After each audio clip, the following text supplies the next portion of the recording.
Hey, episode 10 coming up. Going to talk a bit about still the summer of 69. After last podcast, I spoke briefly with my sister. And then I spoke with my stepbrother, Joe. And then I spoke with my stepsister, Julie. So I got, just realizing that we all remember things differently. The same events imprint on each of us in a different way. And I'd really like to go into that, but I have a hard time with the 15 minutes or 20 minutes. Like the last podcast was half an hour. I wanted to keep it to 20 minutes, and a lot of that is because of the culture we're in, where it's just people they lose interest, right? So I'm just going to tell this extension of the story of 1969, the summer of 69. After San Francisco, after the acid trip that Joe and I took, and, Jill and Julie, Joe's sisters, my stepsisters, were also there. Now, those three had come from a very protected lifestyle in comparison to what I was experiencing anyway. We had met them the summer before, so when I was 10. 1968. So Bryce was raised my stepfather was raised in a Mormon home. Maybe a little bit peculiar in their Mormon or LDS beliefs. A lot of the members of the family held to what they called fundamentalist Mormon doctrine, which included polygamy, so the right of a man, or even maybe the responsibility of a man, to take more than one wife. Now, in our culture, that's definitely it's been a no-no for a long time. I mean, in the history of the Mormon Church, and that doctrine is very interesting too, how the United States dealt with that particular, the federal government dealt with that particular doctrine. Regardless, Bryce's immediate family, his mom and dad and his brothers and sisters, were not directly involved in a polygamy lifestyle. So a lifestyle of polygamy. Though they did have really close relatives that were. For one, Bryce's uncle, my grandpa Paul's brother, was a polygamist, and that's a whole nother story. And I it's really an interesting story, and I will tell it, but not today. So anyway, just to give a background, that's Bryce. He went to school at Brigham Young University. He met his first wife down there in Utah. I'm not sure the circumstances of that. And anyway, they married, had 3 kids, and Bryce decided that he did not want to be, he didn't want to be married and have the responsibility of 3 kids. I'm not sure that was the only reason. I think he was really bucking the whole Mormon church thing too, which there's a history that would give him cause to be that way. But for sure, his kids and his wife, that was their understanding, that he didn't want the responsibility of a wife and 3 kids, so he just took off. So interesting, when I talked to Julie, she said that was, meeting us in 68 was a hurtful thing, because he had moved out from his marriage to her mother into a relationship with my mother, and she had 4 kids. So, it was like a disconnect for her. I mean, so she was a year younger than Joe and I. So she, I was 10, she would have been 9. So cognizant what was happening. And also on the whole summer of '69 trip, she had a better understanding than anybody else because of her age. Anybody else as far as the kids were concerned. But she Joe and I, we were 11. We were pretty aware of what was going on. She was 10. She was also pretty aware of what was going on. I think at 9, which was my younger brother's age, and then my sister's 4 years younger than that, so she would have been like 5. It was for them. I don't know how cognizant they were. I could talk to Jonathan. I think he probably at 9 would have been cognizant of a lot of what was going on. Anyway, so after we left, after the acid trip, we went back into San Francisco, hung out with our friends, and I remember Woody. She was living there at the time in San Francisco. I don't remember where. She might have been living with Tom. I mean, she was actually in love with Tom. Oh, I got his last name was Walker too. She was in love with Tom, and he never reciprocated that feeling for her. Tom was pretty much a hedonist. Him and Bryce got along famously. They were pretty much two peas in a pod. Bryce was a little older, though. They were both what I would call bisexuals and very hedonistic in their belief systems. There was also another guy that was madly in love with Tom, too. So we had these two people that we were hanging out with. Claude was his name. Again, that was my impression, that Claude was madly in love with with Tom. Claude became a very close friend as well, but lost contact with him when I became a Christian. It wasn't because I became a Christian, it's just I never went back to California, and he lived in California. So, anyway, or did I? No, never went back. So, after we dropped what I was going to say about Woody is one of the things I remember is going with her to the San Francisco Pier, and her raving about hot pastrami sandwich on rye. And I mean, I liked corned beef. I don't know that I'd ever had pastrami at that time, which is another cured beef or pickled beef. Like there's Montreal smoked, there's pastrami, which I believe also is smoked, and then there's corned beef, which I don't believe is smoked. All very, for me, and my mouth's watering. It's lunchtime. I've been working a bit today, but I have to get this done.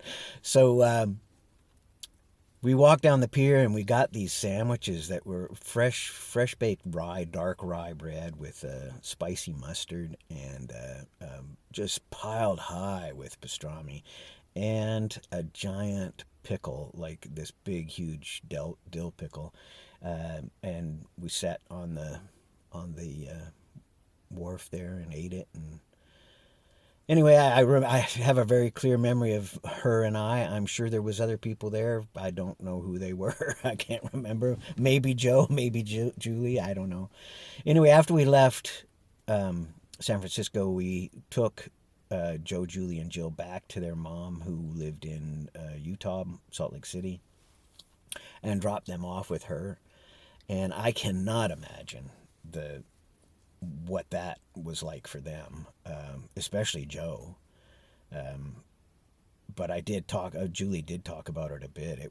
There was a huge culture shock traveling with us. Like her culture, her feet were firmly established. It sounds into the LDS lifestyle, way of life, and she saw everything that was wrong in the summer of '69, and I don't know. Looking back on it, I see it as wrong too. At the time, I don't know about the moral distinctions. I don't know, because of my age, because of my, I don't know. Like on one hand, I'm recognizing I'm cognizant, and on the other hand, I'm going, well, morality, I'm not sure where that fit, where my morality was. I mean, we draw a lot of what we know about morality from our parents, and my mom was wishy-washy with regards to morality. And Bryce, I don't, to this day, I don't really believe he has much morality. Probably I would label him or having sociopathic behavior. Whatever, that's my experience, and my history with him would back it up. Definitely having sociopathic behavior. So after we dropped off Joe, Julie, and Jill, we went shopping in Salt Lake. Bryce had a hatred for all things LDS. They weren't called LDS at the time; they were called Mormons. He had a hate for that was pretty deep seated, and the mantra of one of the mantras of the hippie movement was to F the man. It was like to stick it to the system, and kick buck against authority. And anyway, we went shopping. J.C. Penney. Bryce had a credit card. He had a credit card for J.C. Penney and Sears, and he had one for another. I think it was Pizzitz, which was a Alabama state chain. Maybe the southern states. I can't remember. Anyway, they were bankrupt now. But anyway, so we went there and we bought all brand new sleeping bags. We bought all brand new watches for every one of us, and a whole new wardrobe for each of us, and the camping gear, heater, like catalytic heater, Coleman stoves, all kinds of camping gear, toaster, whatever, everything for camping. The sleeping bags we had for years. There was 2 Dayglow orange and 1 green, Dayglow lime green. So there was one for me and one for Vicky and one for Jonathan.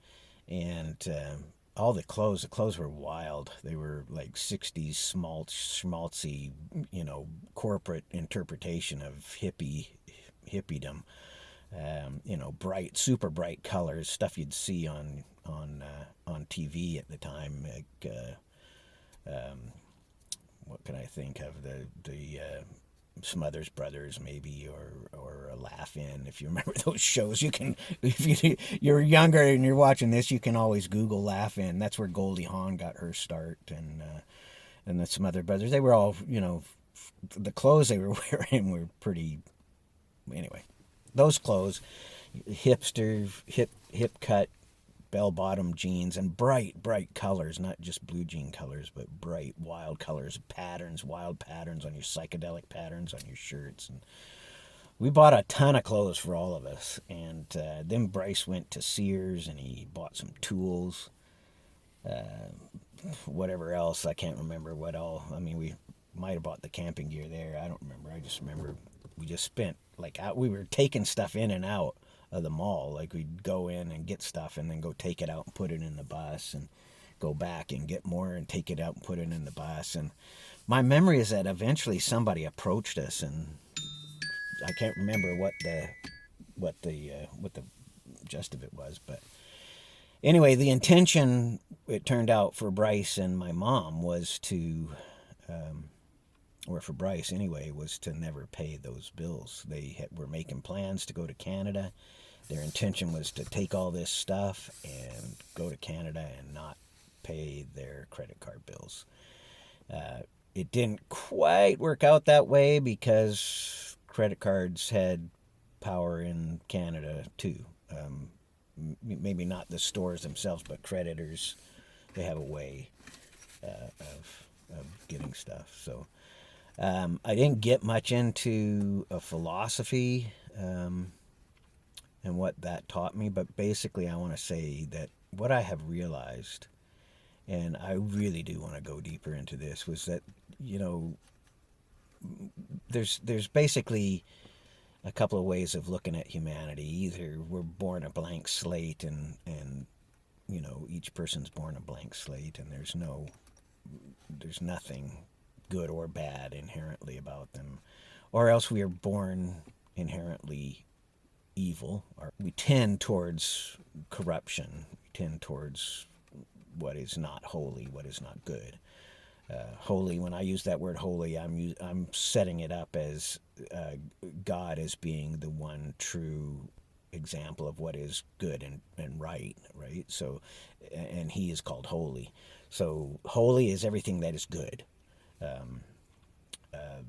That's in this context. That's what I'm talking about. Everything that is good, and I mean, it's even more than that when you think about it. But that's what I'm talking about. So after that, the other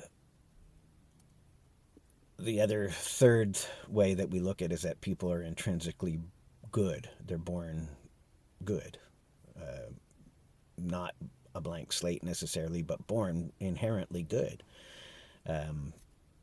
Now I don't believe that. I think I've had 4 kids and now I've got a couple of grandkids and love them all. But even as babies, they were not inherently good. They were inherently selfish. They were inherently self-serving. And so if you believe that there's no connection between God and or a creator and the creation, and we're just random allocation of molecules that have accidentally come together and we formed life and crawled out of the slime and evolved. If that's your belief and God plays no part in that, well then that's all. That's fine. That's good. Who cares if you're inherently selfish? Selfish is self-preserving. I believe that all of us intrinsically know that selfishness is not a good quality. So all of these actions, I talk about, all the things that happen in the summer were 99% controlled by selfishness, self-serving, hedonistic ideas, wanting to feed our flesh, and again, my point of view is that that's not a good thing. That it's not what would produce a truly loving, caring society, a truly loving, caring humanity, one that nurtures good in people. So that's my perspective, right? So to learn to put aside selfishness, and oh man, it is difficult to do because we all have, back to those conversations, we all have those conversations in our head, and who are we talking to? Like back to that song I talked about, like everybody's living in their own head. We're all talking to ourselves. We're all talking to God. We're all talking to demons or demonic powers, or we're talking to somebody. So all those conversations, we know, I know, everybody knows that there's not inherent goodness. There's some goodness, and there's a lot of not so goodness in our thoughts and in our way we live. Anyway, I'm going to get on with it. I went a little long again, but I don't know what song I'm going to do. It'll be a song, though. Next one will be 11. Okay, thanks a lot. Hey, I just watched the video that I did earlier. And before I posted, I wanted to clarify something. When I was talking about Salt Lake City and the Mormon Church, in my mind, I was thinking that Bryce related the two pretty closely. My opinion, he related the two pretty closely. So when he thought of ripping off J.C. Penney and Sears, it was relevant to him that we went to the stores that were in Salt Lake City. He felt like that was bruising the heel of the Mormon Church. He had such disdain for that organization that he lumped it in with the F the man attitude. I'm going to do a song by Bruce Coburn. It's called All the Diamonds. it's a song that I really like. I think it illustrates or presents the journey towards Christian faith very well. I like the imagery and I like the music. So it's a Bruce Cockburn song, and I hope you enjoy it.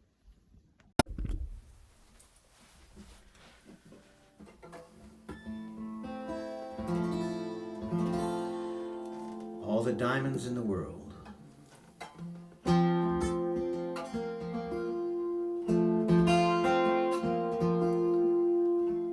All the diamonds in this world that mean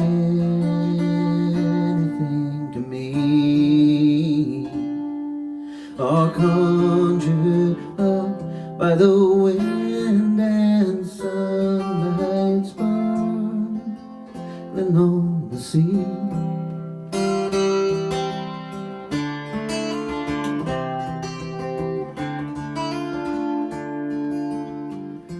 I ran aground in a harbor town, lost the taste, falling free.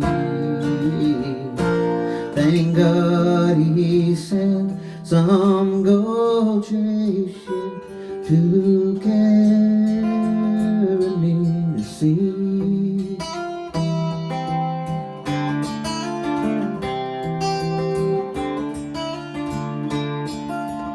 2,000 years and half a world away.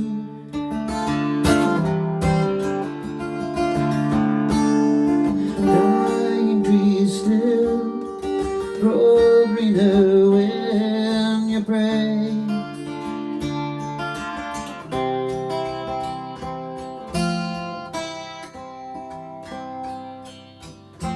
Silver scales flash bright and fade in the reeds along the shore,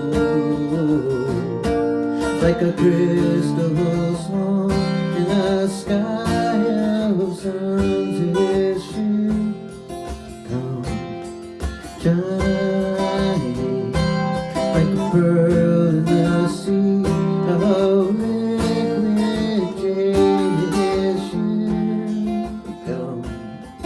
jade.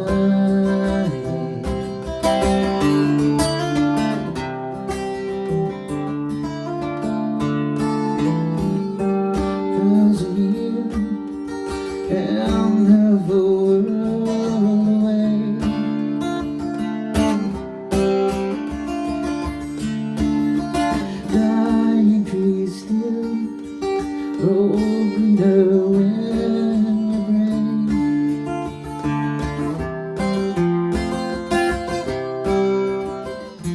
Silver scales flash bright and fade in the reeds along the shore, like a pearl in a sea of liquid jade. His ship comes shining like a crystal swan in the sky of suns. His